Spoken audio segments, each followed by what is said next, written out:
Boa noite a todos, sejam bem-vindos. Hoje é a 15ª aula do curso Mediunidade e Espiritualidade. Agradeço a presença de todos, que possamos ter uma aula com bastante harmonia e que possamos colocar em prática todos os ensinamentos do dia de hoje. Então vamos lá? Eu falando sobre os trabalhadores da última hora.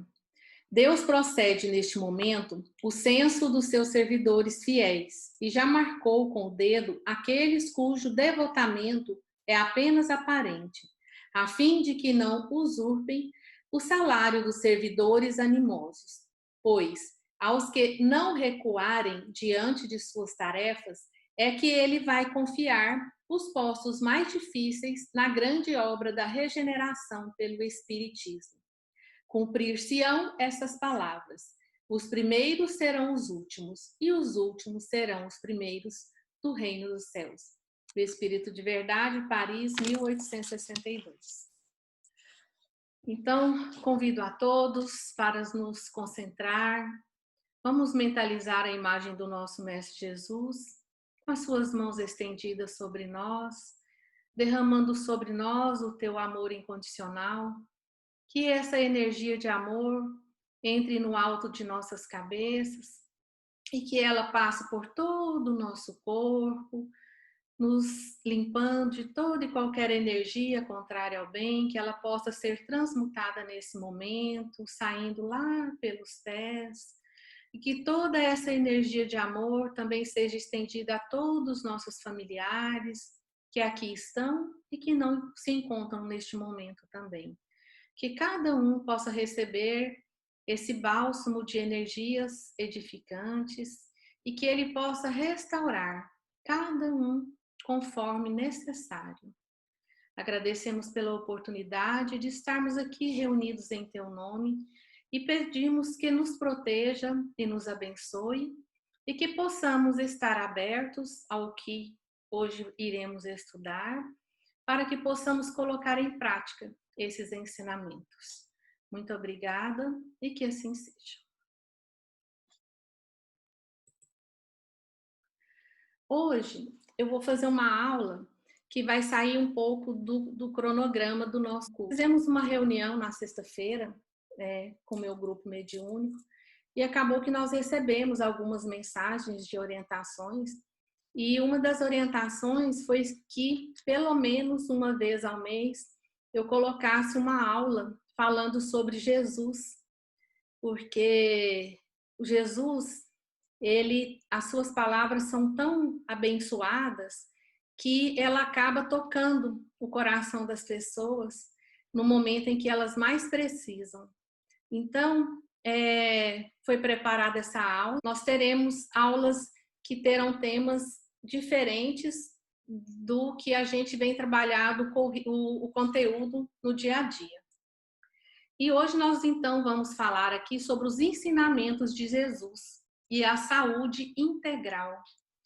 Esse conteúdo que nós vamos trabalhar, a intenção é que nós possamos nos conectar esse conteúdo com a nossa saúde mental. Hoje, que a saúde mental é algo que a gente tem que estar trabalhando todos os momentos, principalmente nesse momento de epidemia que a gente vem passando aí, que não está muito fácil.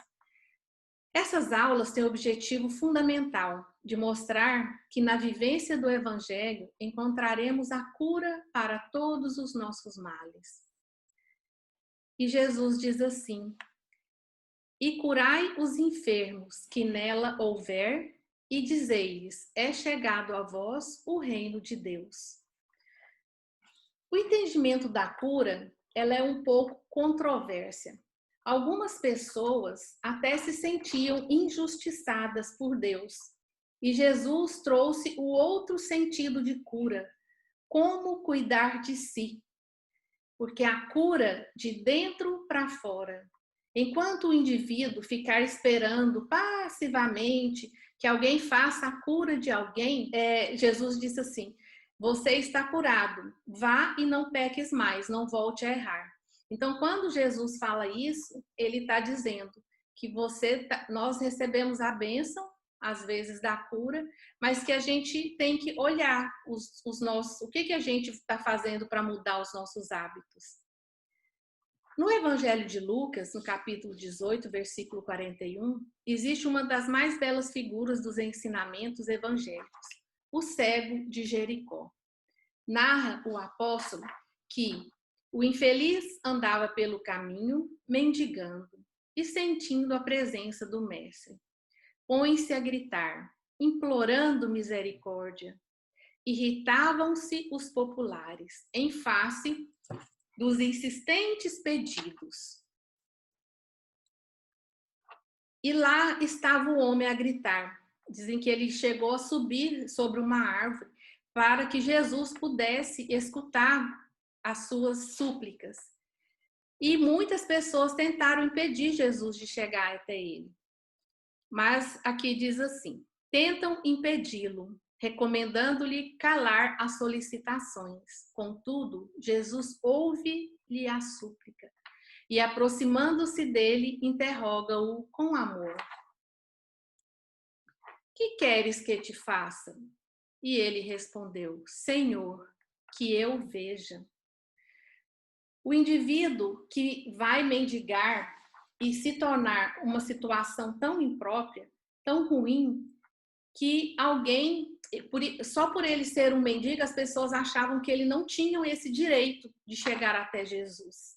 Mas Jesus, ele não olhava quem era melhor ou pior, ele enxergava todos como um só. Por isso que Jesus vai até o cego e pergunta: que queres que te faça?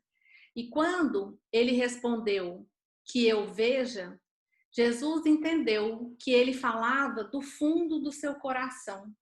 E foi aí que Jesus curou, né, Jericó.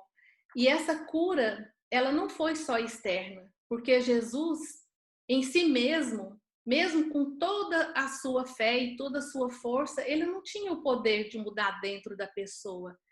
Mas o seu grande amor contagiava. E aí sim, as pessoas eram tocadas e resolviam modificar internamente. Então, quando ele diz que eu veja, tem a ver como posso me reconectar, né? O que eu posso fazer para melhorar. A sua renovação moral é que vai manter a sua cura. Quando se é tratado, tem que se renovar internamente. A postura do humilde cego diante do mestre mostra a todos nós a atitude mental que devemos ter ao suplicarmos ajuda para aliviar os nossos sofrimentos. Estar disposto a mudar realmente, né? Mudar aqui dentro, no nosso coração. Aqui é como se Deus estivesse falando: filho, o que queres que te faça? Então, ao suplicar algo a Deus, temos que ter o entendimento e imaginar, como se estivéssemos diante do Mestre, mentalizando todas as pessoas da família e olhar para dentro de si mesmo. E aí sim, você vai perceber que vai vir o entendimento que você tem de si mesmo e você vai receber as bênçãos para aquelas pessoas que você está pedindo e que você ama e quer o bem.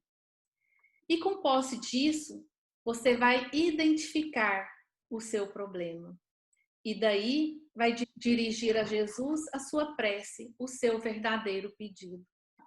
Algumas pessoas têm o costume de ficar pedindo a Deus qualquer coisinha que precisa. Ai, Deus, me ajuda isso, me ajuda aquilo. E fica tão em vão, tão sem sentido, que depois ele ainda, às vezes, tem a capacidade de dizer que Deus não escutou, ou que ele tem pouca fé, e que isso não resolve. Quando vamos direcionar uma prece a Jesus, nós temos que nos preparar para isso. Olhar para dentro de si mesmo, olhar o que realmente nós estamos precisando, porque quando nós temos a nossa fé e fazemos uma prece vinda lá do nosso íntimo, lá do nosso coração, que você começa já a conversar com Jesus, você já começa a ter as respostas. Deus já começa a te acalentar, ele já começa a te responder o que você mais precisa. Vamos imaginar cada um de nós diante do Cristo a suplicar ajuda. Diante do Mestre, a nossa atitude mental seria a de que o mundo está contra nós, e a nossa dor tem a ver com o meio externo, que nosso sofrimento é injusto. Quando a gente está numa dor muito grande, algumas vezes nós chegamos a pensar dessa forma. Por que que isso está acontecendo justamente comigo?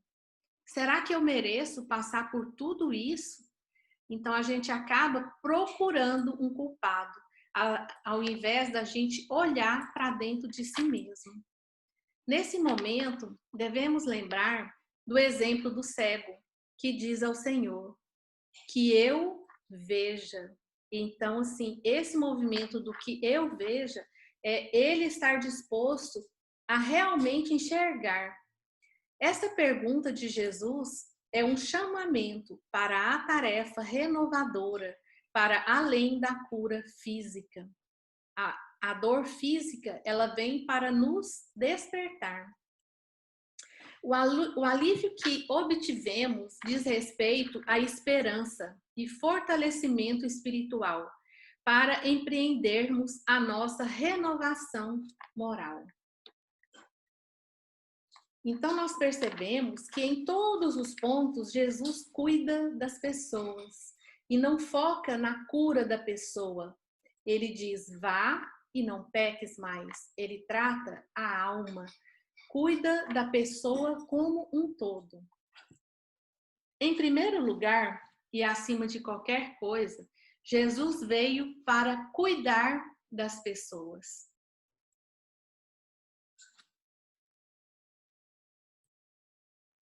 Aqui tem um provérbio chinês que diz assim: se quer colher em um ano, deve plantar cereais. Se quer colher em uma década, deve plantar árvores. Mas se quer colher por toda uma vida, deve cuidar do ser humano. O ser humano tem que ser cuidado com amor, para que frutifique amor e fraternidade.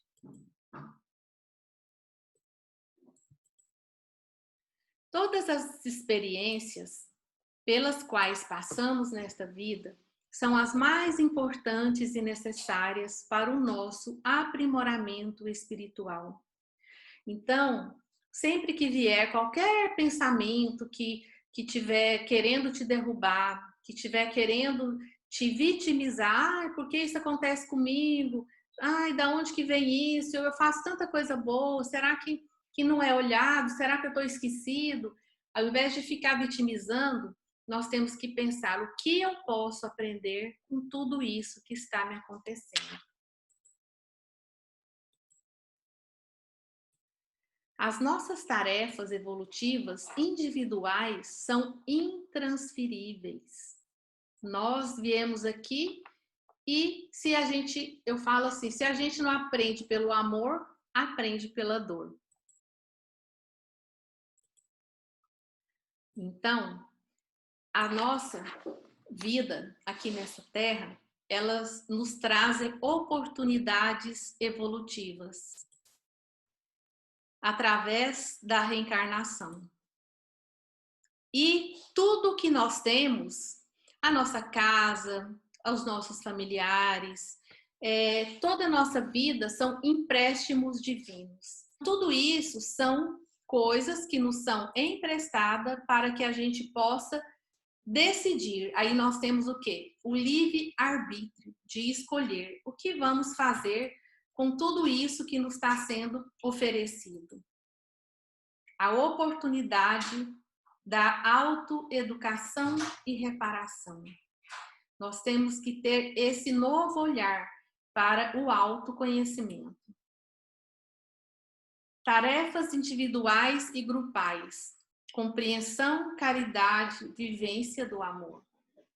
Para que nós possamos ter condições de conseguir fazer essas tarefas individuais e grupais, nós precisamos primeiro cuidar de nós. Nós só temos como cuidar do outro se nós primeiro olhar para si.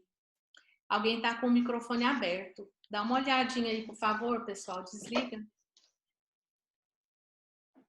As oportunidades evolutivas, nós precisamos ver o que temos. A primeira coisa é de estarmos aqui, nessa bênção, dessa oportunidade que é essa reencarnação.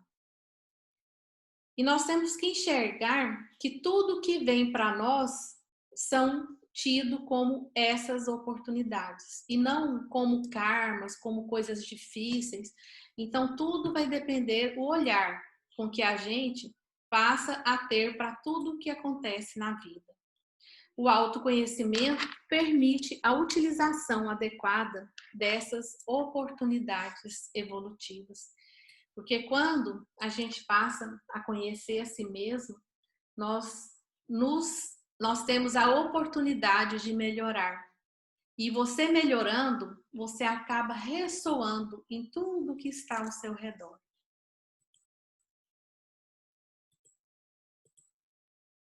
Sempre que nós afastamos dos objetivos evolutivos para os quais renascemos, surge o sofrimento. Então, quando a gente começa a desviar do caminho, Deus vem e fala: opa, olha aqui, você está desviando, então vamos observar aqui o que está acontecendo. E o sofrimento, ele tem uma função iniciática, ou seja, diante de situações de sofrimento, precisamos buscar a espiritualidade e a reconexão com as leis divinas. Não sei se vocês já observaram, mas quando nós estamos bem, que a vida está transcorrendo de forma tranquila, o que a gente faz? Sem perceber, a gente acaba se desconectando com as leis divinas. A gente acaba deixando acontecer, deixando levar, e aí é necessário, às vezes, acontecer algo para que nos sacuda e fala: epa, oi, olha para você, você está se cuidando, como que está sendo? Então, o sofrimento, na verdade, eles são vistos pela espiritualidade como oportunidades. Então, quando nós chegamos aqui, nesta terra, nós temos o nosso corpo físico e temos que cuidar desse corpo físico. É uma oportunidade desse tempo que nós temos aqui reencarnados. Então, nós nascemos lá com a nossa energia vital e temos a chance de, com esse corpo físico, evoluir com a vida aqui na Terra.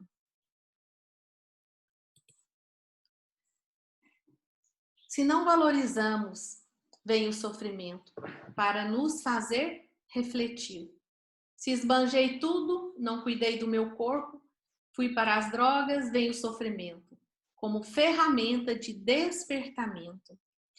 E no final de nossa existência, teremos que empreender uma grande viagem para o país de nossas realizações íntimas.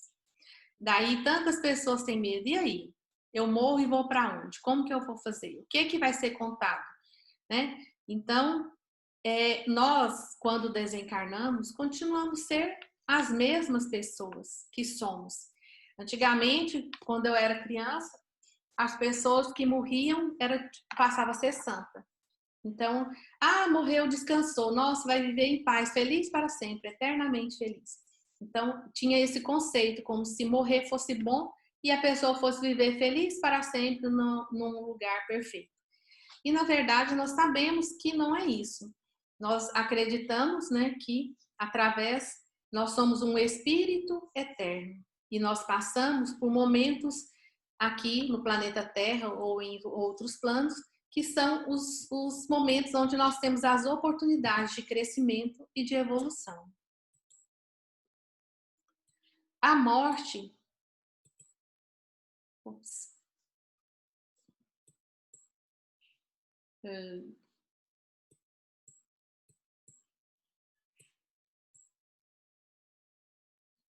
Desculpa. A morte é uma alfândega diferente.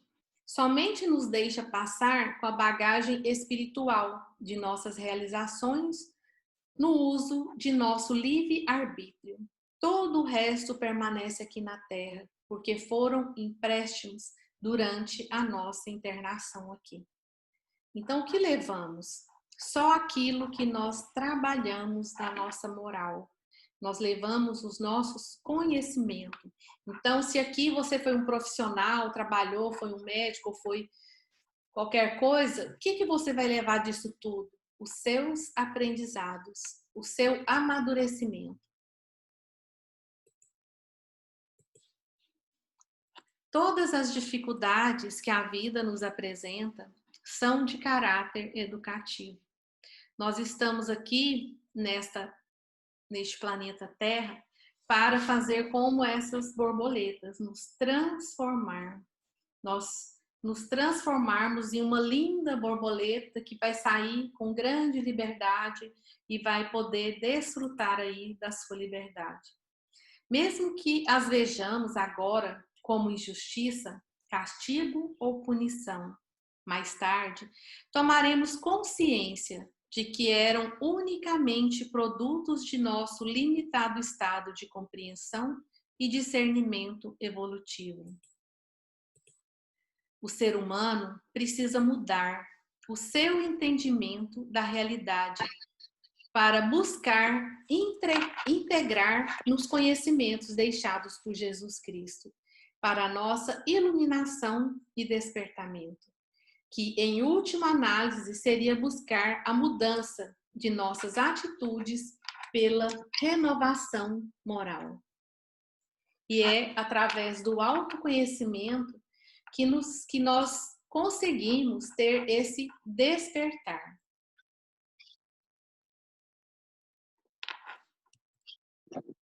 O homem encarnado é como um prisioneiro da carne, porque está nesta vida enclausurado em um corpo biológico, com especiais necessidades de cuidados, a fim de que funcione satisfatoriamente na condução de seus interesses de crescimento espiritual.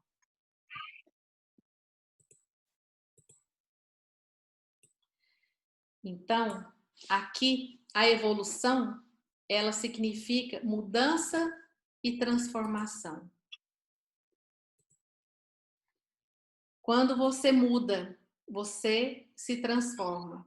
E aí, você passa a servir e fazer a diferença. Nós mudamos na medida em que dominamos um nível de consciência específico. Aí vem a coesão interna, a transformação e a autoestima. Nós transformamos quando mudamos um nível de consciência para o próximo. Então, quando nós estamos bem com a gente mesmo, aí sim, nós estamos prontos para nos relacionar, para nos sobreviver perante a sociedade. A sua renovação moral marca o início da sua autocura.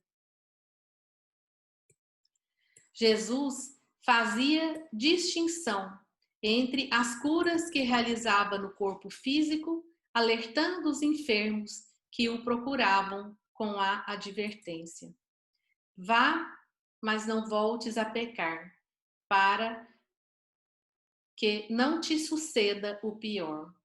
Então, Jesus, naquela época, ele já avisava que a cura poderia ser realizada do corpo físico, mas para que ela pudesse perdurar, ele tinha que mudar, tentar entender o porquê que ele estava naquela provação. Neste momento, Jesus associava o erro ao adoecimento do ser, pois dizia para a pessoa mudar para que a sua condição não se agravasse.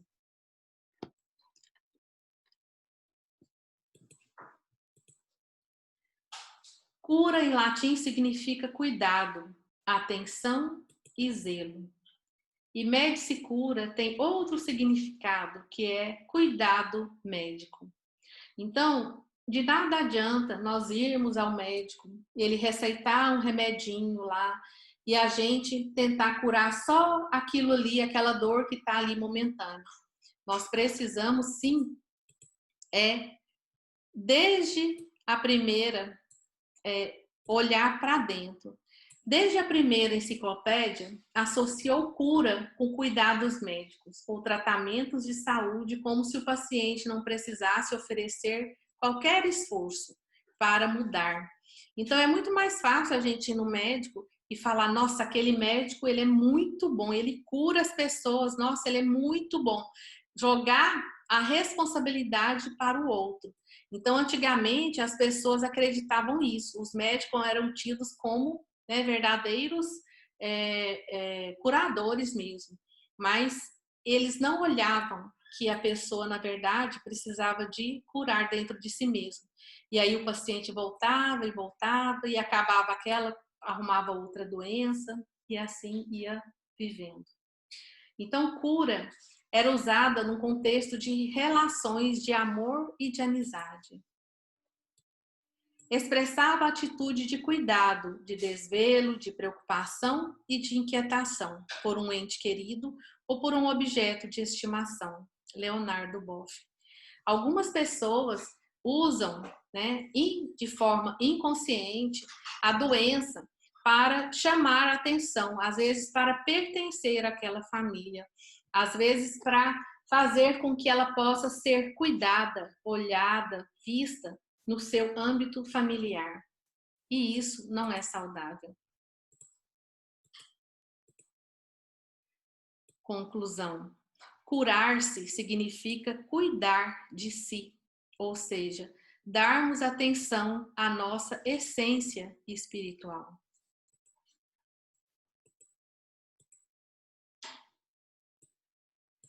Neste sentido, curar-se não é um cuidado que outros possam prestar a nós, mas sim uma atenção e evolução íntima, de dentro para fora.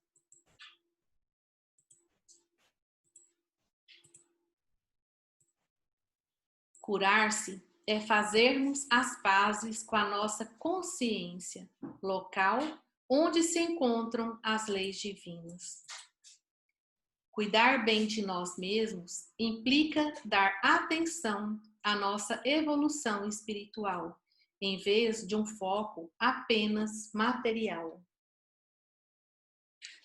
A mudança de hábitos que chegamos a ter uma coesão interna e passamos a ter a necessidade de fazer a diferença e fazer bem ao outro. Então, quando nós começamos a trabalhar isso lá dentro de nós e a gente começa a sentir que estamos preparados, aí sim, você está pronto para cuidar do outro e fazer o bem ao outro, fazer a caridade. A renovação moral é quem busca melhorar no dia a dia. É um processo. Não existe uma chavinha que eu vou lá, viro, a partir de hoje eu estou muito melhor. Hoje eu já sou uma pessoa totalmente diferente. Hoje eu não xingo mais, a partir de hoje eu já sou muito mais evoluída. Não funciona assim. É um processo, é um ato da gente estar vigiando e orando. A todo momento a gente tem que estar nos percebendo. O esforço de mudar através de leituras edificantes, cuidar do pensamento, são remédios para a cura interior. Mudar sua conexão com o adoecimento para a conexão com a saúde.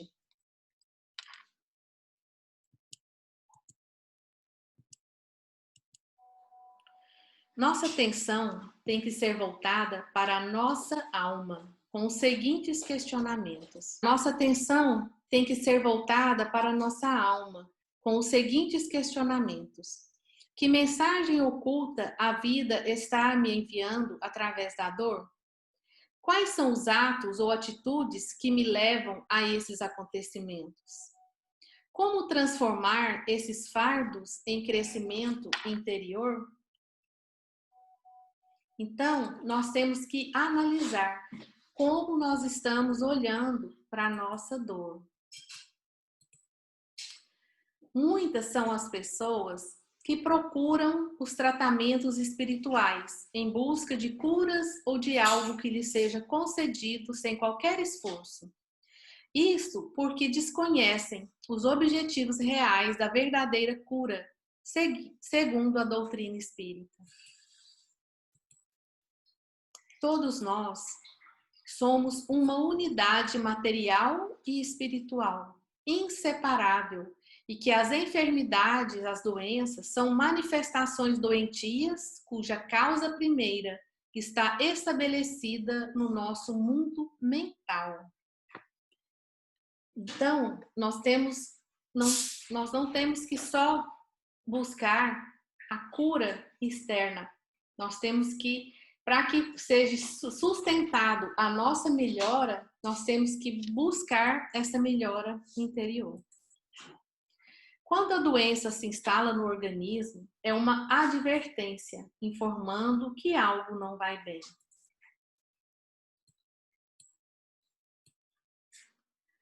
Quando uma pessoa está passando pelo sofrimento e permanece sempre queixando, sem elaborar uma reformulação dos pensamentos e ideias, aumenta o sofrimento, para que ela desperte a mente para a mudança de suas desarmonias íntimas.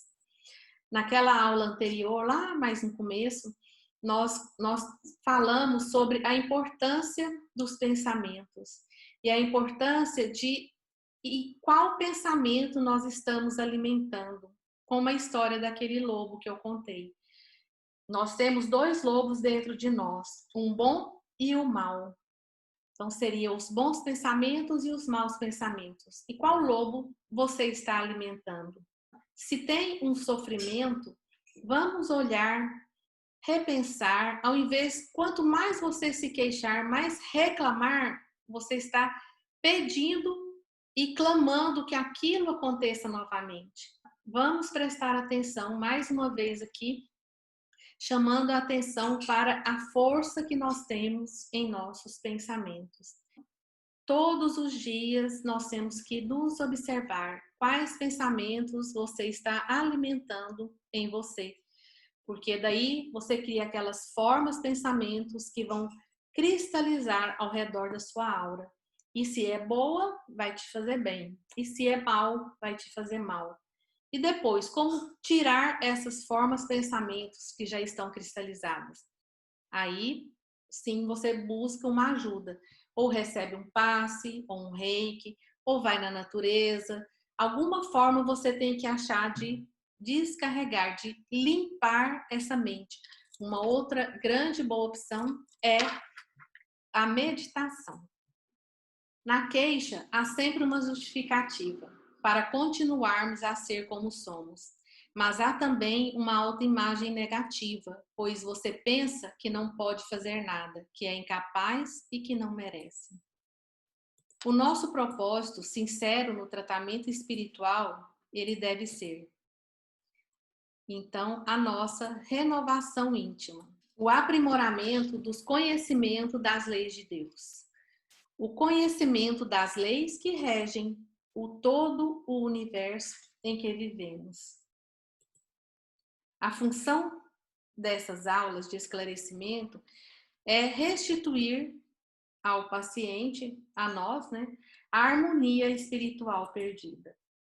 Mostrar-nos que o sintoma, a queixa, é sempre de um efeito exterior e que devemos ir em busca do nosso interior para dissolver a causa espiritual dos desajustes.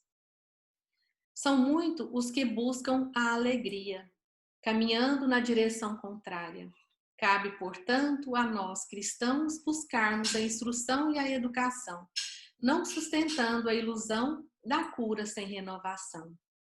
Jesus nos convoca a integrar nesse ministério de luz o esclarecimento para que se identifique o conceito da cura real e definitiva.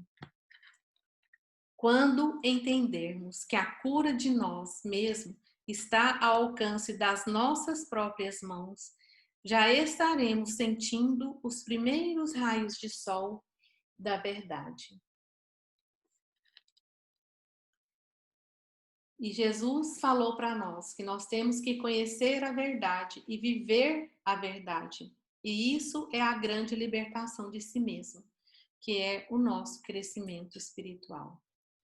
Que Jesus e Deus, né, nos abençoe e obrigada pela atenção. Eu gostaria, então, de agora deixar em aberto aquela pessoa que quiser perguntar alguma coisa ou compartilhar alguma ideia. Aí nós estamos aqui aberto, basta você acionar seu microfone aí e colocar a sua questão. Luana, Sim.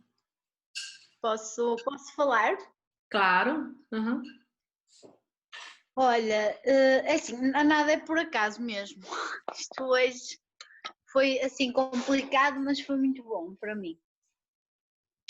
E eu só queria perguntar, ficou muita coisa clara, e normalmente fica muito claro, e eu tenho essa ideia, fica muito claro, só que nos momentos é como se existisse uma resistência dentro de, sabes, o processo todo, e depois existe uma resistência que faz com que eu não consiga evoluir, avançar.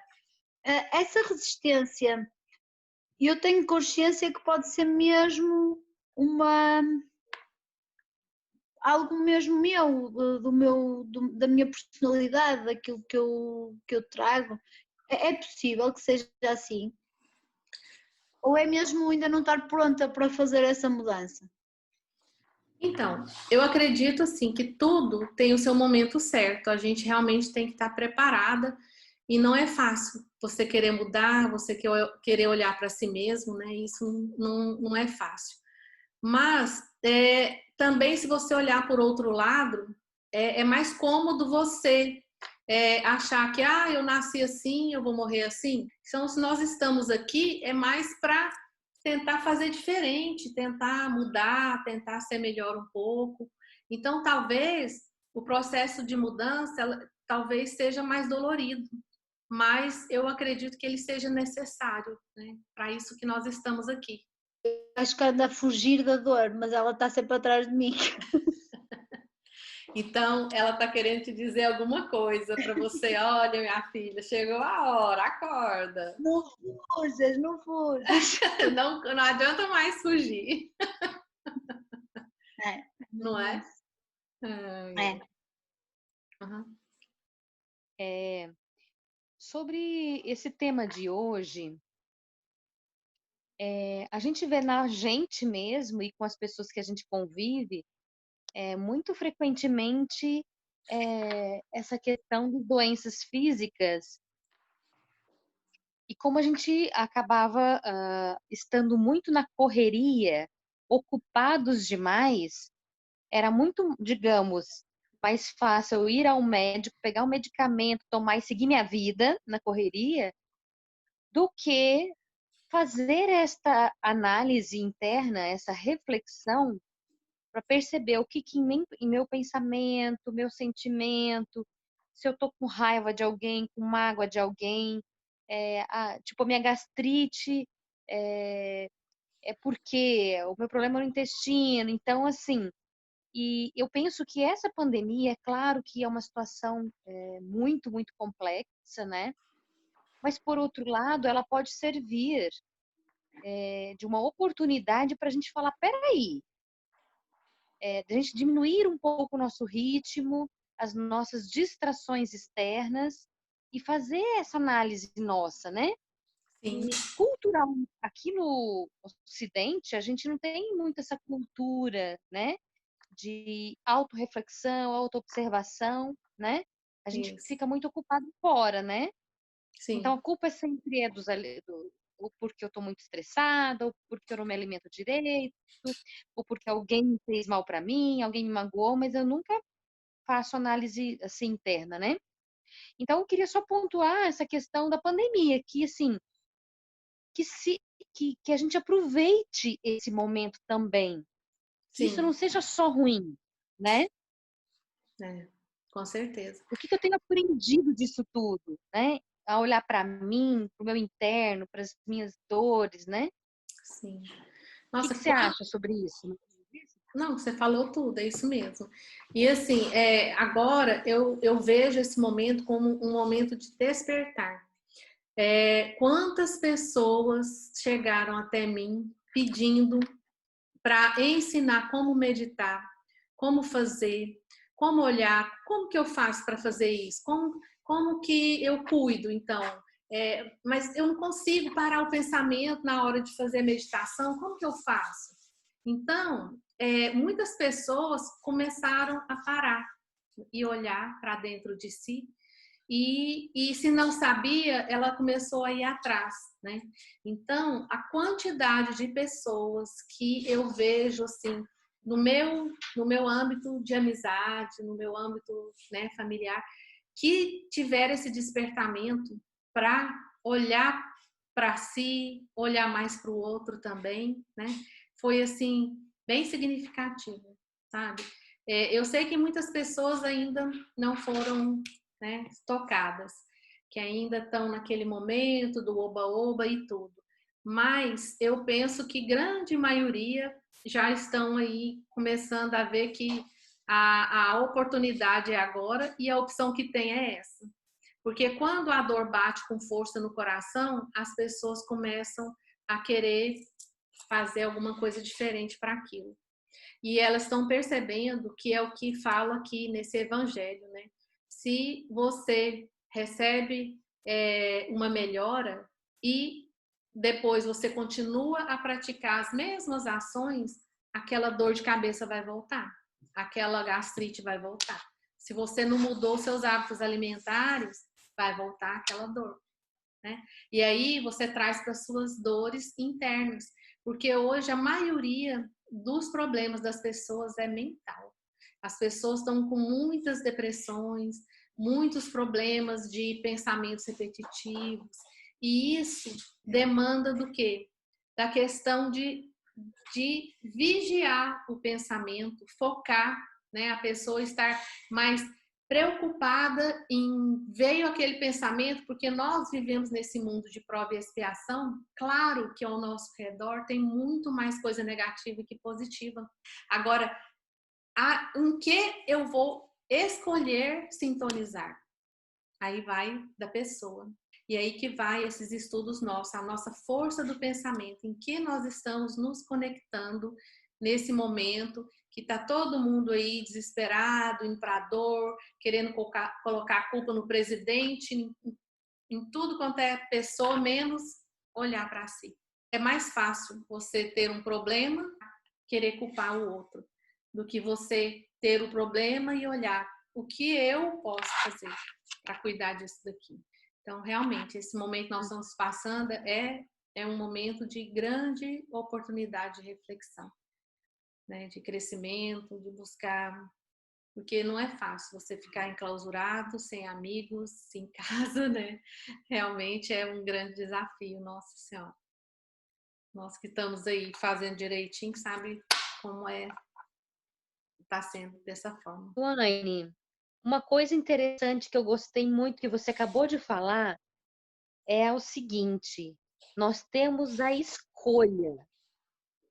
Então, por exemplo, se eu deixo a televisão ligada, se eu fico só vendo notícia ruim, se eu não escolho como eu quero gastar o meu tempo e minha cabeça, meus pensamentos, meus ouvidos, eu vou sendo levada pela mídia, pelo negativismo. Então, você tocou numa palavra que eu adorei, que é escolha. Então, mesmo que, infelizmente, a mídia acaba pegando, dramatizando muita coisa, ou focando só nas coisas negativas, esse despertar da gente falar, peraí, mas eu posso escolher fazer uma boa leitura, eu posso escolher ler, ouvir uma boa música, músicas que me levam, eu ter um momento alegre com a minha família. A gente não precisa estar na choradeira, passando mal e tenso o tempo inteiro. A gente pode ter momentos leves de alegria em casa. Sim. Mas aí eu tenho que escolher isso. Isso mesmo. Para isso nós temos o livre-arbítrio, né? Nós temos as oportunidades das escolhas. E aí vem o que você planta, você colhe. Então, o que você escolheu é aquilo que você buscou para você. E aí a gente tem que ter a sabedoria e o entendimento de aceitar aquilo e saber lidar com aquilo. Eu acho que a gente pode encerrar por aqui. Eu agradeço muito aí a participação de vocês. Então, ó, grande beijo, muito obrigada por vocês estarem aqui, tá bom? Fiquem com Deus e até quinta-feira.